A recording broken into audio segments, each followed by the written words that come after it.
Deep down, we all have guilty pleasures, those things we shouldn't enjoy, but somehow do anyway. This could be due to nostalgia, or just simply being able to see the bright side of a total disaster. Some people may enjoy listening to that one song that everyone seems to hate, but to you it's basically Mozart. Perhaps you're someone who invites a group of friends over to watch a cringy comedy, or maybe you're that person who likes to sit in a quiet room and read that absolute garbage novel. There's no reason to feel ashamed, we all have our own, and that goes for me too. I have found plenty of games over the years that fail in numerous aspects, but yet somehow still manage to be enjoyable. Yeah, nostalgia does play a huge part in why I love these games, but that shouldn't take away from the actual qualities that are present within them. One of these so bad it's good kind of games that I hold closest to my heart is Resident Evil 5. I have a lot of love for this game. In fact, Resident Evil 5 is responsible for kickstarting my love of the Resident Evil franchise. Without this game, who knows where I'd be right now. Maybe without Resi 5 I would have become a Fortnite player. Oh no, that's a timeline I don't want to think about. Calling it a guilty pleasure to me feels wrong, as the game is pretty good for the most part, but a lot of people would say that Resident Evil 5 is one of the weaker games in the franchise, and I do understand that. I'm not going to sit here and blindly claim that Resident Evil 5 is the best in the series, because it really isn't, but it would be unfair to say the game is flat out bad. Resident Evil 5 was released in 2009 and carried on with the action game approach Capcom had been edging towards over the years prior to its release. The game, although sharing many qualities with the previous title, Resident Evil 4, was pretty revolutionary for a Resident Evil game, as it incorporated co-op gameplay into its story, a feature not seen in a mainline Resident Evil game before. A big reason many fans of Resident Evil may not rate 5 so highly is because its older brother set a standard that was almost impossible to reach. Coming after Resident Evil 4, it's easy to see why so many people were disappointed with 5. It was the equivalent of your parents getting you a car for your birthday, and then 4 years later giving you the exact same car, but with no wheels or windows. And it's on fire. It's a shame that Resident Evil 5 will always be in 4's shadow, because it is genuinely a fun game to play. I wholeheartedly believe this game does a lot of stuff right. I mean, yeah, it does a lot of stuff wrong, but let's just ignore that for now. After finally playing Resident Evil 4 many years later, it was easy to see just why people didn't take to 5. To many, this game is just full of memes and bad AI, but to me, it's a really good game and one of my favourite Resident Evil games. In my quest to justify myself on why this game is good, I have to highlight the story and the characters that inhabit the story. The game follows Chris Redfield, who has changed significantly since the last time we saw him. Like Capcom did to Leon, Chris has undergone the same action hero transformation to fit with the new gameplay and tone. After all, you can't punch boulders if you're built like a bamboo pole. After saving Claire in Code Veronica, Chris must have hit up Ivan Drago to get some tips on how to take steroids,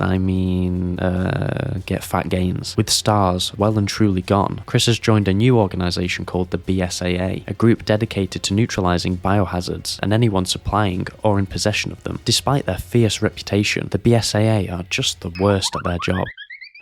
So Chris has been called into Africa to help neutralise a suspected BOW dealer, Irving, and any biohazards let loose in the area. He is not alone in his quest, however, as fellow BSAA agent Sheva Alomar has been instructed to work with Chris, acting as his new partner after Jill Valentine supposedly died. Yeah, right, game. I'm sure if this was true, angry fanboys would have burnt down Capcom's place of work years ago. Chris and Sheva soon realise they are in way over their heads, as most of the BSAA are wiped out in the first hours of deployment. Chris refuses to give up though, as he has a personal stake in the mission. Personal stake? Yes, that's what I said. Chris has recently put on his tinfoil hat and believes that he has found information that Jill is still alive, so Sheva and him agree to carry on the mission for Jill and the fallen BSAA agents. At first it seems as though it's just a couple of power-hungry corporate higher-ups who are behind the biohazard outbreak in Africa. This turns out not to be the case, as it is revealed Wesker is back, baby, and this time he wants to spread his glorious Ouroboros virus across the globe, creating an army of superhumans with him as the king. Whilst not the most deep or original narrative, the story is definitely carried by the characters in the game and their relationships with each other.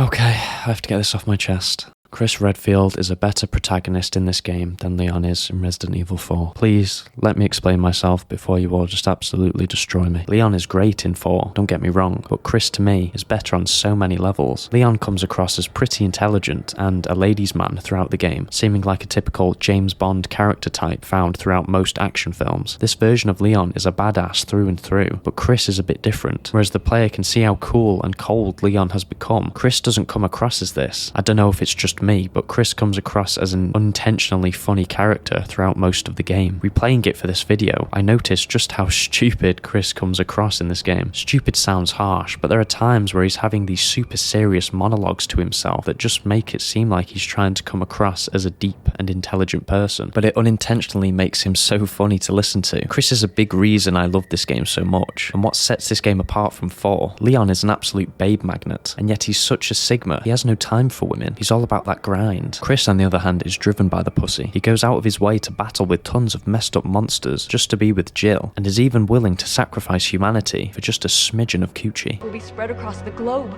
Millions will die.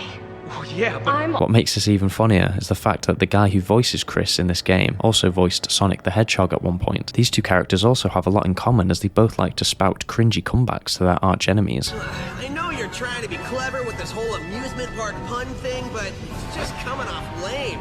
oh, great. I feel more crazy talk coming on. Chris's chemistry with other characters is also pretty entertaining too. The game is designed around cooperative play, and as a result, Chris and Sheva are always with each other throughout the game, and because of this, the devs had to make their chemistry feel genuine, and honestly, it comes across as such. During the beginning of the game, it isn't clear if Chris will take to Sheva, seeing as though he has always seen Jill as his partner, but since she is out of the picture, he warms up to Sheva fairly quickly. They stay this close throughout the entirety of the game, with little to no friction coming between them, besides from one minor instance. Sheva is a pretty good character on her own too. She could have been made a lot more interesting if perhaps they did cause some tension between her and Chris throughout the story, but I guess Capcom wanted to keep their relationship tight, as to not have to split players up during the game. Many of the characters play their part in performing their roles as generic action movie character types, the underappreciated underling trying to prove themselves, the twist antagonist who is one of the good guys, and the character who wants to share the top spot with the main villain but ultimately gets betrayed. Characters like Irving and Excella are pretty forgettable in terms of having much depth, as we barely get any time with them, but once again they add the unintentionally funny tone in the game. Irving's voice actor sounds like he's trying to do an impression of both Harley Quinn and the Joker at the same time. Splendid timing! You two are just in time for the fireworks show!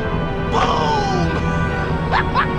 And for a single frame, Excella pulls a face that looks exactly like Remy after he tried Linguini's soup. The one fella who steals the show hands down is Wesker. In the past games, you'd be given a pass for thinking he was pretty forgettable, but in RE5, Wesker steals the show in every scene he is in, thanks to the overdramatic performance given by his voice actor. The dialogue in this game is incredible, and probably the funniest in the franchise, just for how serious it tries to take itself. It's like something from the Star Wars prequels. His best interactions are of course with Chris. These guys have had beef ever since Wesker got most of Chris's friends killed and kidnapped his partner, and so watching these two argue is great and really shows how their characters have evolved over the years. Wesker is a psychopathic Neo now, with the ability to dodge bullets and perform kung fu, and is pretty much able to overpower any normal human being. When I was younger, I thought that the relationship between Wesker and Chris was a toxic one because of what Wesker did to Chris back in the 90s, thinking Wesker just hated Chris because he was always getting in the way of his schemes for world domination. But now being much older and wiser, it's clear that Wesker was in love with Chris, and who could blame him? Those burger nipples do look pretty tasty, but alas, the romance was not meant to be, as during the game's climax, Wesker gets cooked, and so the sexual tension between these two is vanquished forever.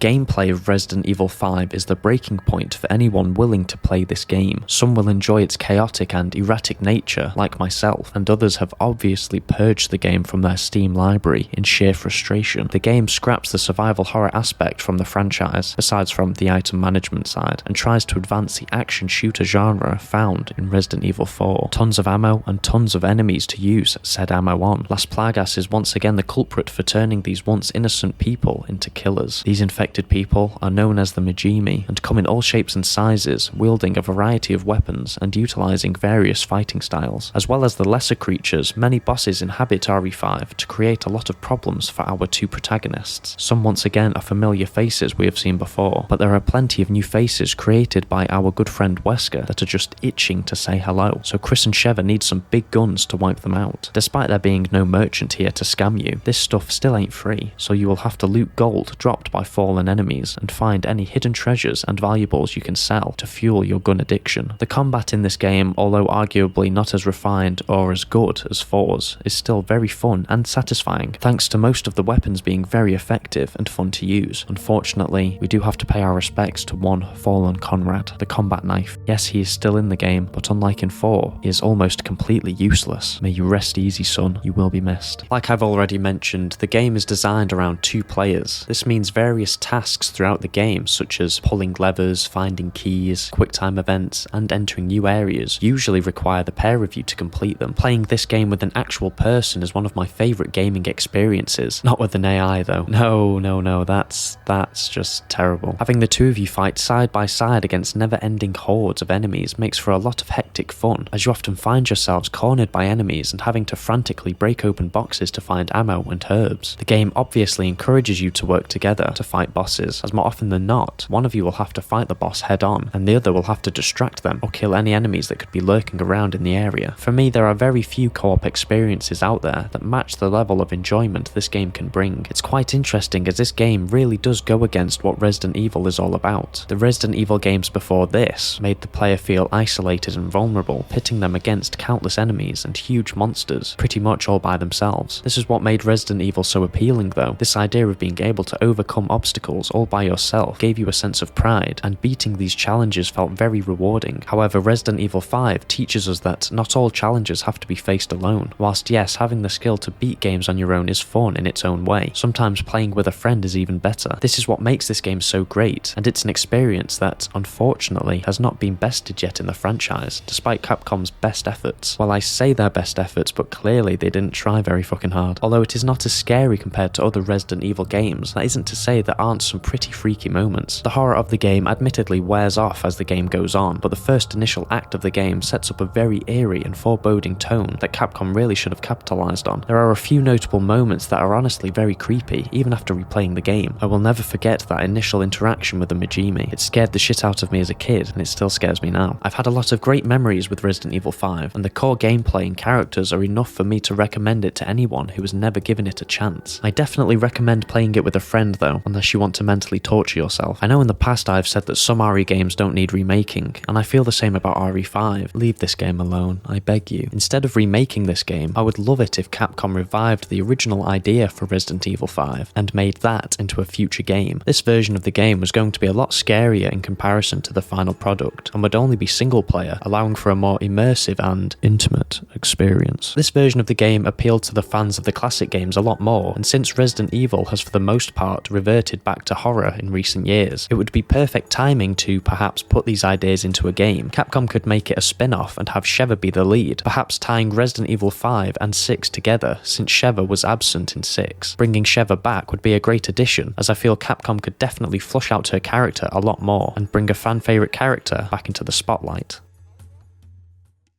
It also means we could see the return of Daddy Josh.